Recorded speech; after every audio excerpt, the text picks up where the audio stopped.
أعوذ بالله من الشيطان الرجيم بسم الله الرحمن الرحيم سورة أنزلناها وفرضناها وأنزلنا فيها آيات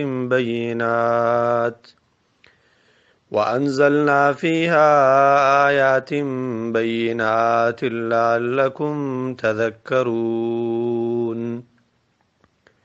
یہ ایک سورت ہے جسے ہم نے نازل کیا ہے اور اس کے احکام پر اور مسائل پر عمل کرنے کو ہم نے فرض قرار دیا ہے، یا اس میں ہم نے حلال اور حرام کو کمپلیٹ طور پر بیان کیا ہے، اور ہم نے اس میں احکام کو واضح طور پر بیان کیا ہے تاکہ آپ نصیحت حاصل کر لو۔ سورہ نور کی تفسیر شروع کر رہے ہیں۔ کسی بھی سورت کو سمجھنے کے لیے 4 باتوں کا سمجھنا ضروری ہوتا ہے۔ جب انسان سورت کو شروع کرنے سے پہلے ان 4 باتوں کو پہچان لیتا ہے تو سورت کا سمجھنا انسان کے لیے کافی آسان ہو جاتا ہے۔ سب سے پہلی بات یہ ہے کہ سورت کے کون سے نام منقول ہے۔ جیسے سورہ فاتحہ ہے، اس کے بہت سارے نام منقول ہے، اور ہر نام میں ایک اثر ہے، ہر نام میں ایک نکتہ ہے۔ جیسے سورہ فاتحہ، رقیہ، کافیہ، کنز، اس طرح بہت سارے نام۔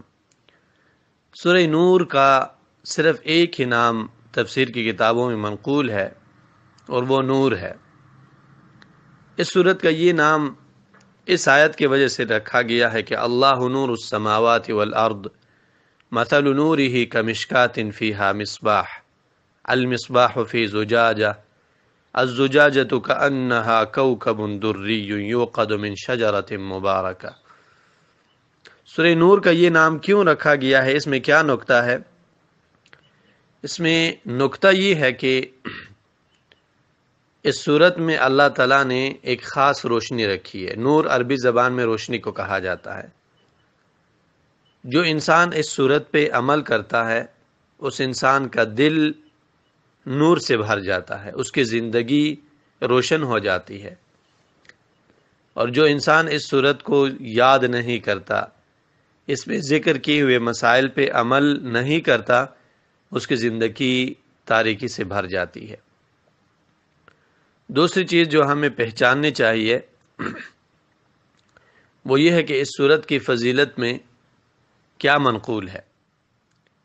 تو سب سے پہلی چیز، اللہ تعالیٰ نے اس سورت کی ابتدا میں اس سورت کی بلندی کو ذکر کیا ہے، جہاں اللہ نے فرمایا ہے سورۃ انزلناہا، یہ ایک بہت عظیم الشان سورت ہے۔ امام ابن کثیر رحمہ اللہ نے یہ بات ذکر کی ہے کہ سورۃ کے لفظ میں اس سورت کی بلندی اور رفعت شان کی طرف اشارہ ہے، اور پھر اللہ نے مزید فرمایا ہے اس سورت کو میں نے نازل کیا ہے۔ تو آپ نے اگر اس کی بلندی کو دیکھنا ہے تو اللہ رب العالمین کی عزت اور توقیر اور احترام کو دیکھیں۔ اور رسول اللہ صلی اللہ علیہ وسلم نے فرمایا کہ وَفَضْلُ كَلَامِ اللَّهِ عَلَى خَلْقِهِ كَفَضْلِ اللَّهِ عَلَى خَلْقِهِ، اللہ تعالیٰ کی کلام کی فضیلت مخلوق کے کلام پر ایسی ہے جیسے خود اللہ کی فضیلت اپنے مخلوق پر ہے۔ تو یہ اللہ رب العالمین کا کلام ہے، ذَلِكَ الْكِتَابُ لَا رَيْبَ فِيهِ، ایسا کلام جس میں ذرے کے برابر شک نہیں ہے۔ تو بہت بڑی شان والی صورت ہے یہ، اور صحابہ کرام سے آثار بھی اس حوالے سے منقول ہے۔ جیسے عمر رضی اللہ تعالیٰ عنہ سے یہ بات منقول ہے کہ وہ انصار سے کہا کرتے تھے کہ اپنے عورتوں کو یہ صورت سکھایا کریں۔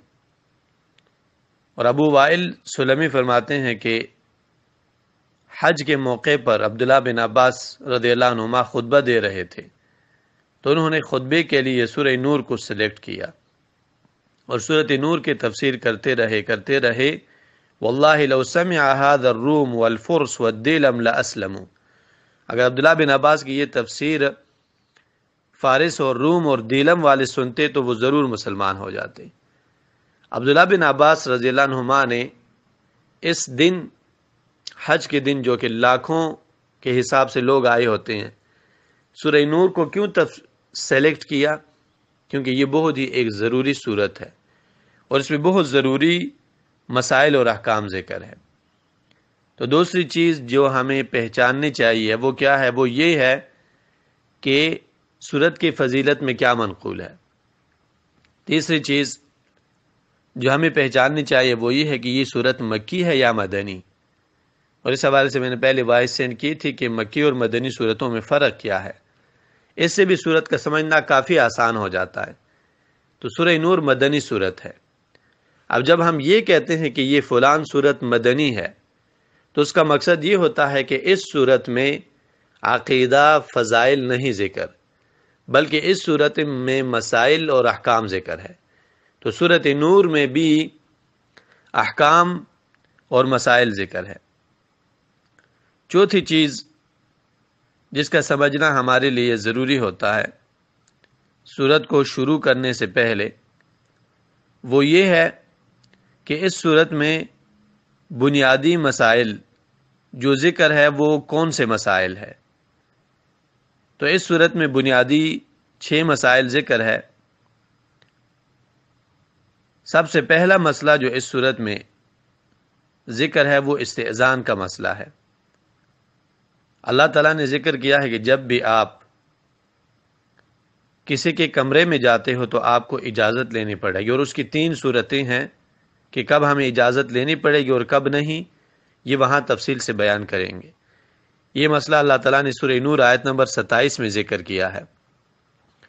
دوسرا مسئلہ جو اللہ تعالیٰ نے ذکر کیا ہے، نہایت بہت ضروری مسئلہ ہے، غض البصر و حفظ الفرج، کہ انسان کو چاہے وہ مرد ہے یا عورت ہے نگاہیں جھکانی چاہیے اور شرمگاہ کی حفاظت کرنی چاہیے۔ سورہ نور آیت نمبر 30 میں یہ مسئلہ ذکر ہے۔ تیسرا مسئلہ حجاب کا ہے، کافی تفصیل کے ساتھ یہ مسئلہ ذکر ہے اور بہت ہی ایک ضروری مسئلہ ہے، سورہ نور آیت نمبر 31۔